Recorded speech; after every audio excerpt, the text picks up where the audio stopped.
Easy steno YouTube channel पर आप सभी का स्वागत है। डिक्टेशन 5 सेकंड बाद स्टार्ट होगी।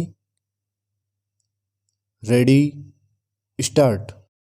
आगामी लोकसभा चुनाव में अभी समय है, लेकिन उसके लिए अभी से तैयारियां होती दिख रही है।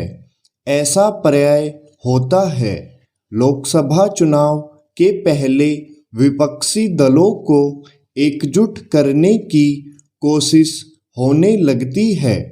अभी तक का अनुभव यही बताता है कि ऐसी कोशिश मुश्किल से ही सफल होती है। पता नहीं इस बार क्या होगा, लेकिन यह विचित्र है कि भाजपा विरोधी दलों को एकजुट करने की कोशिश कामयाब होने के पहले ही आर्थिक नियमों की अनदेखी करने वाली घोषणाएं की जाने लगी है। कुछ दिनों पहले भाजपा विरोधी दलों को एक करने की मुहिम में जुटे एक नेता की ओर से यह कहा गया कि यदि 2024 में विपक्ष की सरकार बनी तो देश भर के किसानों को मुफ्त बिजली पानी दिया जाएगा। अब इसी तरह की एक अन्य घोषणा यह की गई है कि देश के सभी पिछड़े राज्यों को विशेष राज्य का दर्जा दिया जाएगा। प्रश्न यह है कि क्या देश की आर्थिक स्थिति सभी किसानों को मुफ्त बिजली पानी देने अथवा समस्त पिछड़े राज्यों को विशेष राज्य का दर्जा प्रदान करने की अनुमति देती है? क्या पिछड़े राज्यों को विशेष राज्य का दर्जा देना उन राज्यों की अनदेखी करना नहीं होगा जिन्होंने विकास के मामले में बेहतर काम करके दिखाया है?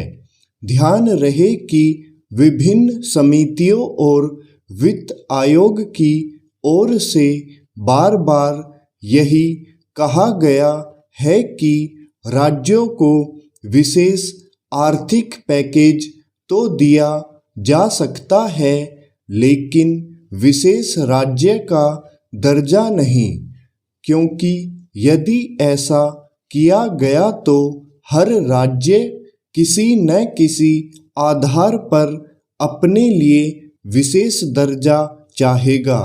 अतीत में जिन राज्यों को विशेष राज्य का दर्जा दिया गया वे मुख्यतः दुर्गम इलाकों और कम जनसंख्या वाले पर्वतीय राज्य है।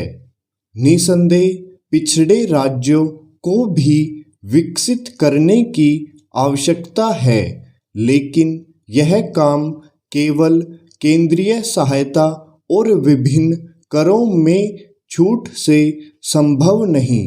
इसके लिए ऐसे राज्यों को अपने यहाँ ऐसा माहौल बनाना होगा जिससे वहाँ उद्योग धंधे पनप सके और निवेशक आकर्षित हो सके।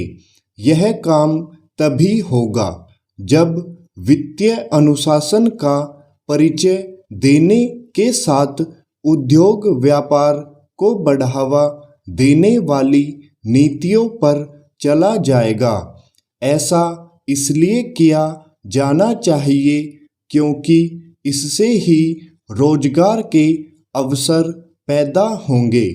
यह ठीक नहीं कि जहां कुछ राज्य उद्योग व्यापार के मामले में प्रतिस्पर्धा करने में लगे हुए हैं, वहीं कुछ अपनी आर्थिक स्थिति की अनदेखी कर रेवड़ी संस्कृति का सहारा ले रहे हैं।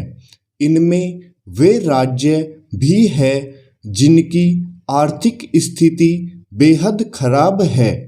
क्या ये राज्य इससे परिचित नहीं कि इसी संस्कृति के कारण श्रीलंका की दुर्गति हुई, क्योंकि राजनीतिक अथवा चुनावी लाभ के लिए आर्थिक नियमों की अनदेखी करना जनता के हितों को बलि देना है, इसलिए उसे भी चेतना होगा। स्टॉप।